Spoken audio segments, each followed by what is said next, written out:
Supreme কোর্টের রায়ের পরে আবির খেলে মিষ্টি খেয়ে আনন্দে মাতলেন শিক্ষকেরা। সুপ্রিম কোর্টের রায়ের পর তমলুকের শিক্ষকদের অবস্থান বিক্ষোভ মঞ্চে আবির মেখে মিষ্টি খাইয়ে আনন্দে মাতলেন শিক্ষকেরা। হাইকোর্টের রায়ের পর তমলুকে অবস্থান বিক্ষোভ চলে দীর্ঘদিন।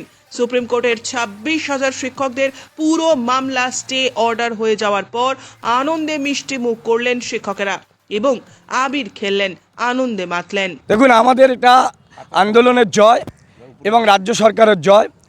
মাননীয় মুখ্যমন্ত্রী মমতা বন্দ্যোপাধ্যায়, আমাদের শিক্ষামন্ত্রী শ্রী ব্রাত্য বসুর জয়। আমরা এই যে বিজেপি রাজনৈতিক দ্বারা প্রভাবিত করে বিচার ব্যবস্থার একটা অংশকে প্রভাবিত করে সামাজিক অস্থিরতা তৈরি করার জন্য 26,000 আমাদের সহকর্মীদের চাকরি বাতিল করেছিল। আর সুপ্রিম কোর্ট স্পষ্ট জানিয়ে দিয়েছে সেই 26,000-এর যে প্যানেল বাতিল, সেই প্যানেল বাতিল হবে না এবং প্রত্যেকে যাতে বেতন পাবে এবং তাদের রায় স্থগিতাদেশ দিয়েছে। অর্থাৎ আমরা যারা পশ্চিমবঙ্গ তৃণমূল প্রাথমিক শিক্ষক সমিতি এবং মাধ্যমিক শিক্ষক সমিতি গত 28শে এপ্রিল থেকে তমলুকে অবস্থান এবং অনশন করছিলাম আমাদের সহকর্মীদের জীবন জীবিকার স্বার্থে, তাদের চাকরি বাঁচানোর স্বার্থে, এবং আমরা আজকে সেই প্রত্যাশিত রায় পেয়েছি।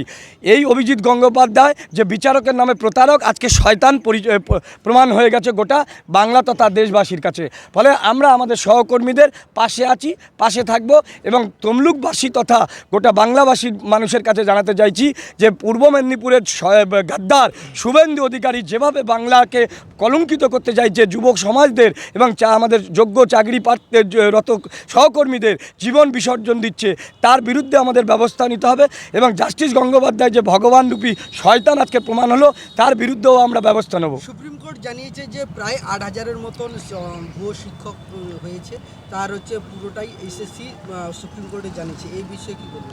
দেখুন, এই বিষয়ে তদন্ত চলছে সিবিআই যা রিপোর্ট দেবে সেই রিপোর্ট সিবিআই দেবে, সুপ্রিম কোর্ট যে রায় দেবে সেই রায় তো আমরা মেনে নেব। কিন্তু আমরা আমাদের সহকর্মীদের জন্য রাস্তায় নামিয়েছিলাম, আমরা শিক্ষক সংগঠন আমাদের সহকর্মীদের জন্য রাস্তায় নেমেছি, তারা আজকে জয় পেল, তাদের কারোর বেতন চালু থাকবে, তাদের সংসার চলবে, এটাই আমাদের কাছে বড় জয়। এবং মমতা বন্দ্যোপাধ্যায় প্রথম দিন থেকে বলেছে, ও আমাদের সেনাপতি অভিষেক বন্দ্যোপাধ্যায় বলেছে, আমাদের শিক্ষামন্ত্রী ব্রাত্য বসু বলেছে যে কারোর চাকরি যাবে না।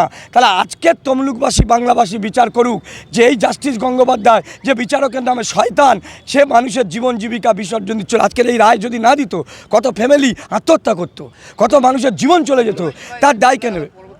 পরবর্তী শুনানি হবে নিশ্চিতভাবে, সেটা পরবর্তী শুনানি সুপ্রিম কোর্ট যা দেবে, কিন্তু আপাতত আমাদের সহকর্মীদের জীবন বেঁচে গেল। ফলে এই জয় বাংলার মানুষের জয়, গণতন্ত্রের জয়। এই জয় অভিজিৎ গঙ্গোপাধ্যায়ের শয়তান হয়েছে তার প্রমাণ হলো এবং গাদ্দার শুভেন্দু অধিকারী যে বাংলা বিরোধী তার প্রমাণ। ব্যুরো রিপোর্ট, উত্তরের প্রহরী।